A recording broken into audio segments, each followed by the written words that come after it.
I worked there for 3 more days, and I remember going home and naively thinking, I can't wait to hear about this on the evening news. And here it is, more than 30 years later, and I hope we hear about it tonight.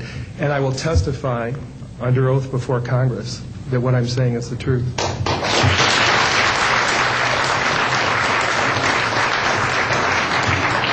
Thank you, Carl. Good morning, everyone. My name is Donna Hare, and I worked at Philco Ford Aerospace from 1967 to 1981. During that time, I was a design illustrator, draftsman. I did the launch slides and landing slides, and also projection plotting boards, lunar maps for NASA. We were a contractor, but most of the time I worked on site, in Building 8. I had the opportunity to do extra work during downtime, which was between missions, and I walked into a photo lab, which was the NASA lab across the hallway. I had a secret clearance, which is not that high, but I was able to go into restricted areas, which this was. At the time, I was talking to one of the techs in there, and he drew my attention to a photograph, a NASA photograph. It had a dot on it, and I said, "What is that?" Well, he drew my attention to it, and I said, "Is that a dot on the emulsion?" And he said, and he's smiling, and he has his hands crossed, and he said, "Round dots on the emulsion don't leave round shadows on the ground." And this was an aerial photograph of the Earth, I'm assuming the Earth, because it had pine trees on it, and the shadows of the craft, or whatever it was, were in the same angle as the trees. And by its very nature, UFO, and I wanted to clarify that to a gentleman that was talking to me, means unidentified. So I did not know what this was. But I realized at this point that it's very secret, that it was kept secret, because I asked him, "What are you going to do with this piece of information?" And he said, "We always airbrush these out before we sell them to the public." So they're pesky little creatures appearing on this photograph they wanted to get rid of. After that, I decided I would ask questions to other people that worked there. And I found that I had to ask them away from the site and not on site. A guard told me that he was asked to burn some photographs and not to look at them. And there was another guard guarding him, who was in green fatigues, watching him burn the photographs. And he said he was too tempted. He looked at one, and it was a picture of a UFO, and he was very descriptive. I can go into that later with anyone. He immediately was hit in the head, and he had a big gash in his forehead. He was knocked out, and he's terrified, so he would have to be protected. Another incident, I knew someone in quarantine with the Apollo astronauts. He told me that the Apollo astronauts saw craft on the moon when we landed, and that is what he told me. And he also was afraid. He said that the astronauts are told to keep this quiet. They're not allowed to talk about it. So I do want to let you know that I worked out there for a number of years, and I ran into this. So it's not something everyone knows that works out there for a long time. My boss didn't know about it. Some people that sat right next to me didn't know about it. It's very strange, because I don't know how they can do it, but they can let some people know about it and then others not. I'm willing to testify before Congress that what I'm saying is true, and thank you very much.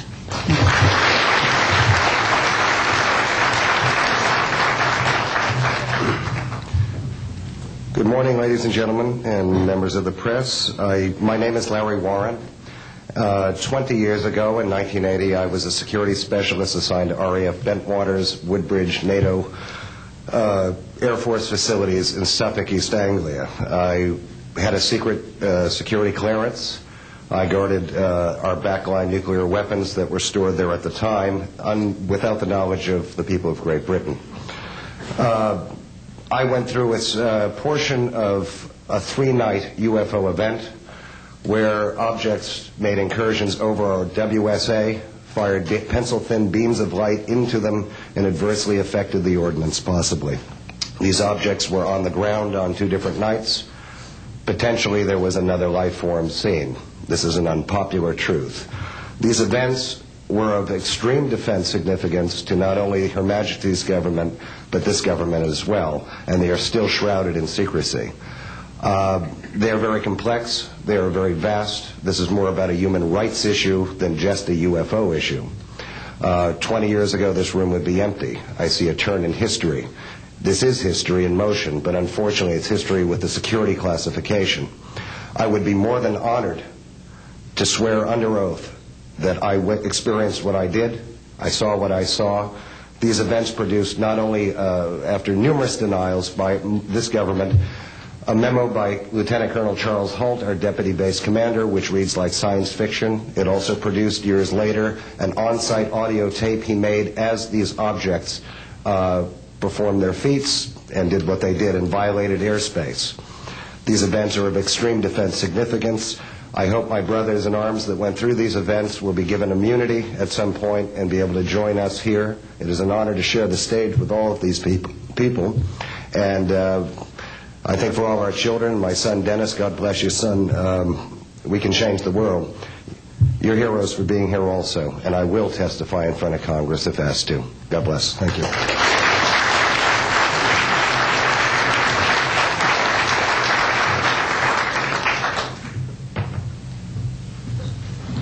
Hi, my name is George Filer III. The reason I'm here is because George Filer V is in the hangar and will be born on Friday. And I'm a retired intelligence officer and flyer with almost 5,000 hours, and I didn't believe in UFOs until London Control called us in the winter of 1962 and asked us, would we chase one? And we said, sure. So we let down from 30,000 feet to 1,000 feet where the UFO was hovering, and we went into a steep dive and actually exceeded the red line of the aircraft. So it's kind of dangerous chasing UFOs. In any case, I was able to get the UFO on the aircraft radar at about 40 miles, and we could see a light out in the distance, and as we closed, we kept on picking up this radar return. Point I'm mentioning that the radar return was very distinct and solid, indicating it was some kind of a metallic object.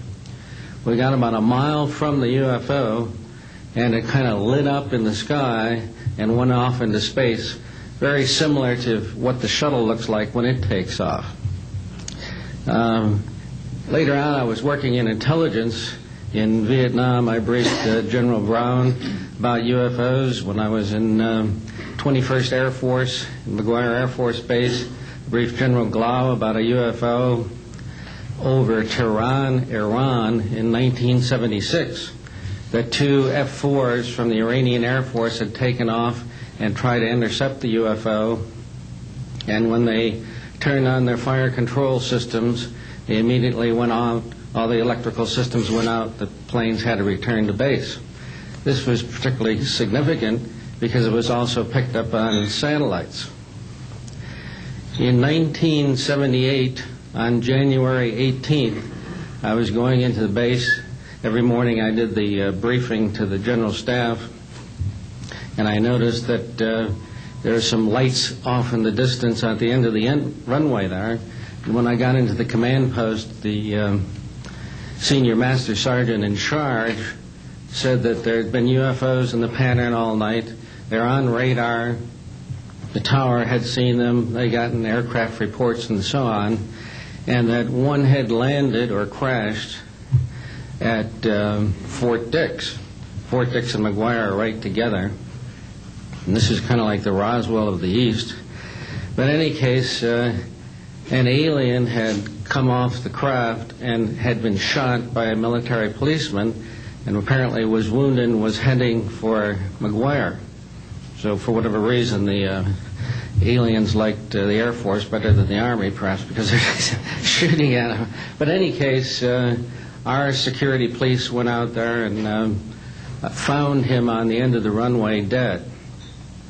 And they asked me to brief the general staff, General Tom Sadler, and at the 8 o'clock stand-up briefing. And I said, I don't think I want to do this. You know, the general doesn't have a good sense of humor, and I'm not sure I believe this. So I did some checking, called the 438th Command Post, and everybody had pretty much the same story. And at 8 o'clock that morning, just before I went on, was going to brief this, and I was very worried about it. They said, don't brief it, that it's too hot, so to speak. That's pretty much my story, and I'm prepared to tell the story in front of Congress, and it is the truth. Now, because of this, I've stayed interested in UFOs, and I'm the Eastern Director of the Mutual UFO Network. And between the National Reporting Center and Peter Davenport and the MUFON, we get 100 reports a week on average of people from all over the United States that see these things regularly. And if you start checking, they're out there and they're low, and people are seeing them all the time.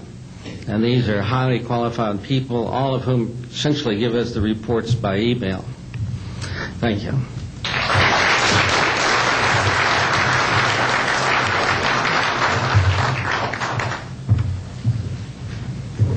Morning, ladies and gentlemen. My name's Clifford Stone. I was a Sergeant First Class, United States Army. I had a secret clearance with nuclear surety. I could get the clearance that I needed to do whatever it was that was necessary for me to do at the time on special operations when I was called in on those. What I'm referring to here is that I was involved in situations where we actually did recoveries of crashed saucers, for lack of a better term, debris thereof. There were bodies that were involved with some of these crashes, also some were alive. While we were doing all this, we were telling the American public there was nothing to it. We were telling the world there was nothing to it. I'd like to go into detail on some of the cases, about the nuts and bolts cases right here, but I will be available if you have any questions concerning my involvement in this. You can talk to Dr. Greer to arrange for me to get to talk to you. But the whole situation is, we've set back, we've told the American people that there's no such thing as UFOs. I've been involved where we have recovered these objects. We know them to be of extraterrestrials. In 1969, I had an event that happened to me while I was stationed at Fort Lee, Virginia. We went to Indiantown Gap, Pennsylvania. That would be my first exposure to any time that we would be recovering an unidentified flying object. When we went there, we already had people that was already in the facility. We were a backup team, which was supposed to be NBC, because there was supposed to be some nuclear materials that was on board this craft. Later on, most people involved would have been were to be told that there was nothing on board it. It was nothing more than just a crash of one of our aircraft. I know better, because I was one of the people that approached it with a Geiger counter to get surface readings. I was the first person to go ahead and see that there were bodies on it. That would be the first of approximately 12 events. UFO crashes are not events that take place every day. They're rare. I know we're not alone in the universe. I know that the absence of evidence is not evidence of absence. It's evidence that has been denied to the American people.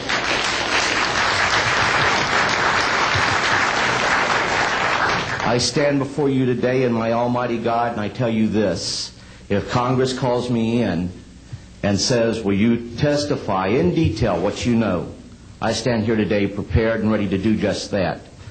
Governments must never lie to the people for no reason. Thank you.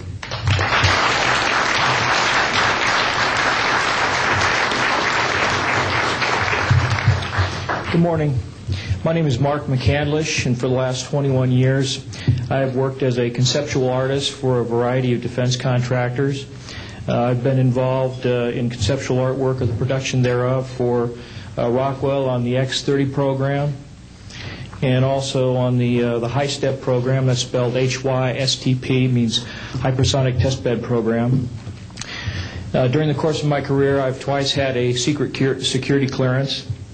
In 1967, while my father was stationed at Westover Air Force Base, the headquarters for 8th Air Force Strategic Air Command, I witnessed and watched through a telescope a UFO which hovered over a nuclear weapons storage facility for approximately 10 minutes and then departed with an acceleration approaching a bullet leaving a rifle barrel.